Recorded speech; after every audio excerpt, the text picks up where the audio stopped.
Attorney, I want you to talk about the legal hurdles that you had to go through in order to get to the point where we are now. Well, I mean, we face a gamut of legal hurdles. First and foremost, the first question was whether or not these women were over age.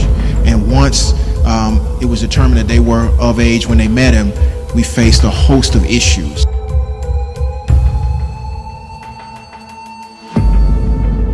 And so, like Tim said, 3 years ago when they came in my office, after he called me, I first started to strategize, how can I help? Because legally there weren't too many options.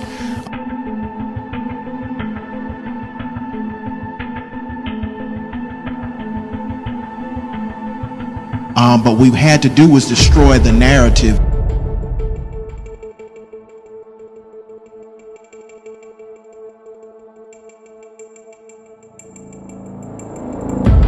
That's been surrounding this individual, and many cases like this, that these are women that no one cares for, that these are women that no one will fight for.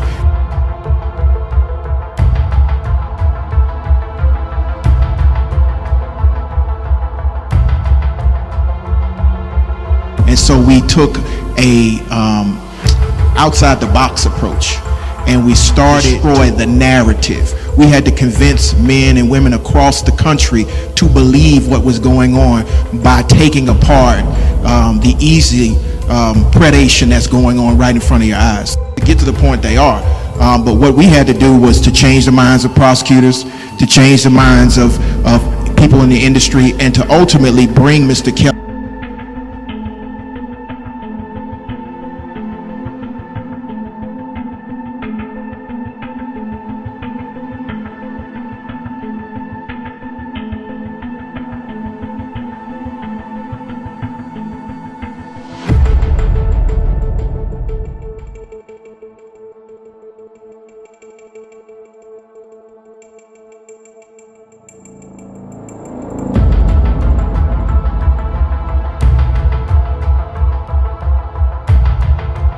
Everyone in this documentary, if you think you have some criminal evidence, go to the police, your local authority, but definitely go to the FBI. And said they was on a tour bus. Right. Go to the FBI because they on a tour bus, so they crossing state lines, so it becomes federal. So the FBI is the person, the alphabet boys is the one you need to go to make sure that this get addressed. And I hope the FBI is watching this. You need to address it.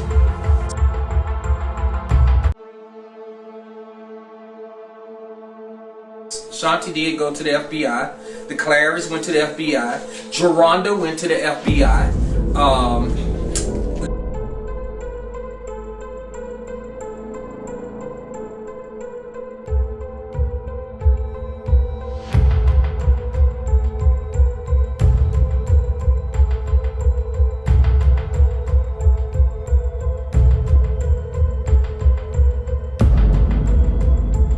Well, we did our initial research in the beginning. So I had read an old article.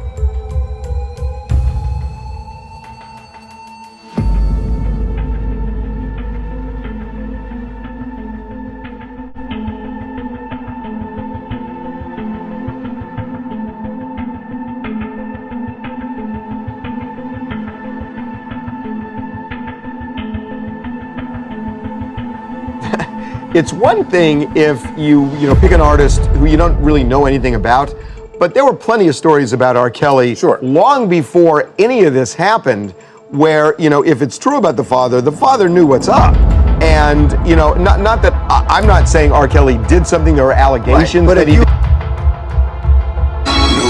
No flaws, nigga. It's savage, nigga. You better get with it, boy. You know what time it is, nigga. Yeah, I ain't playing no motherfucking games with you, boy. I gave you 120 hours to get back in touch with me, nigga. R. Kelly, yeah, that's what I'm talking about. Robert R. Kelly, the singer, you bitch ass nigga. I got you, boy. Yeah, come fuck with me. This Savage, Tim Savage. Fuck you, nigga. Father, what she said was, Dad, you know what's going on between me and R. Kelly. Now we know what it is, because she's saying that her father actually helped orchestrate her ending up in R. Kelly's house in the first place. Her father said, you know what, if you go spend some time with Mr. Kelly, you travel with him on the road, he can take you under his wing and it's going to further your career in music. Which is kind of the opposite of the story that they've been preaching to the press and everything. They've been saying that, you know what, they almost acted like she snuck off without their permission, and it was allegedly her dad who physically drove her to somebody who then took her to R.Kelly.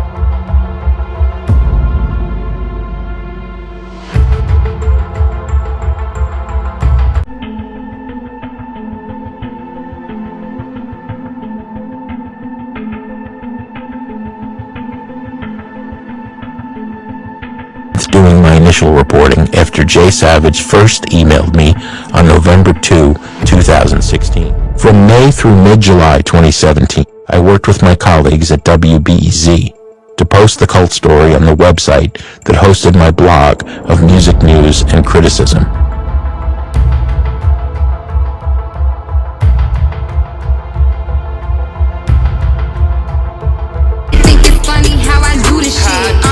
It's not about the money or the views it get, but it's about a dummy and he fooling with my fucking sister. He retarded and he losing it. In her career he ruined it. Y'all niggas stupid if you think I'm gonna be.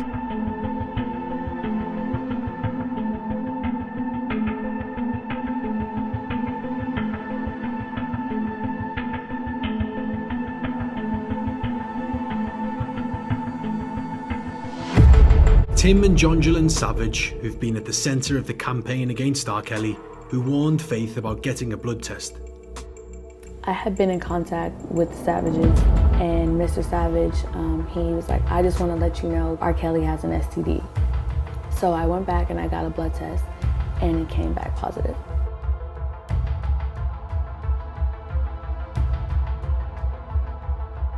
People, it's a number that I put down there. Her name is Kimberly Fox. She needs to be called every day until they do what they need to do in Illinois about this.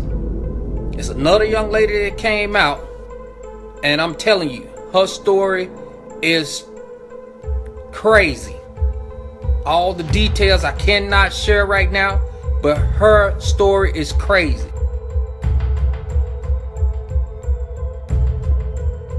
With the transition that she made against your will and against your knowledge, why is it now, her being 22 years old, do you feel that she is being held against her will? I want to bring you in if you want to. Yes, please, Tim. The reason why I think my daughter's being held against her will, because my daughter is suffering from herpes right now.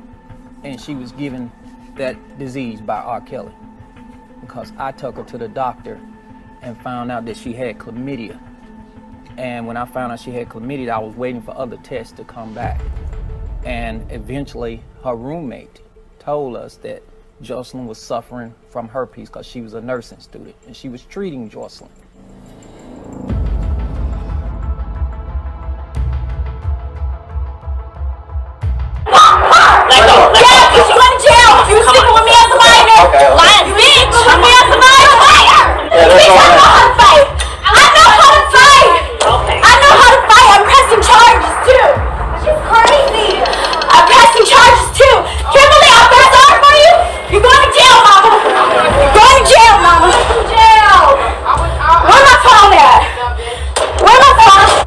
When Ash left here, she left here to go to Chicago to break Jocelyn's phone.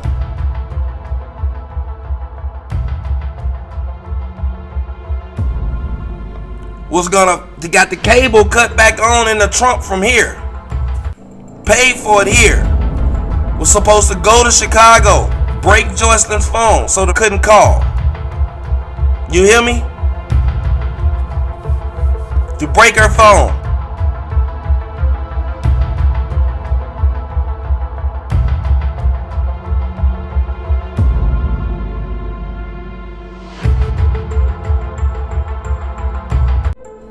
Her and her friend named Taylor. To break her phone. And her and Taylor was gonna make her watch Surviving R.Kelly for 18 hours straight.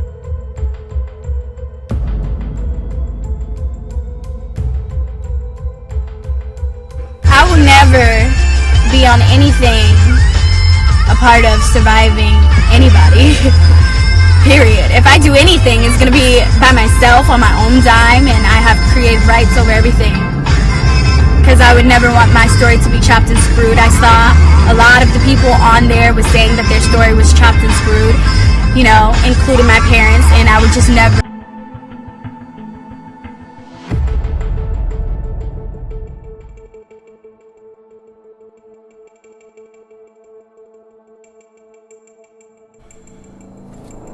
Savages knew about this. Savage's daughter knew about this. This could be corroborated. All of that pressing charges. Who do you think she was on the phone with before she was calling the police? She was on the phone with me. Yes, press charges. Press charges. We're trying to get her away from the Trump. Go home to your damn parents. They calling. Go home to your parents. Here, take the last of this budget. Because he drops it off the $10,000, $12,000 a month. And this is the budget. This is your money for the month. See, I know how it go. And he's the money man. He's the one that drops it off. Because that's what his best friend want him to do.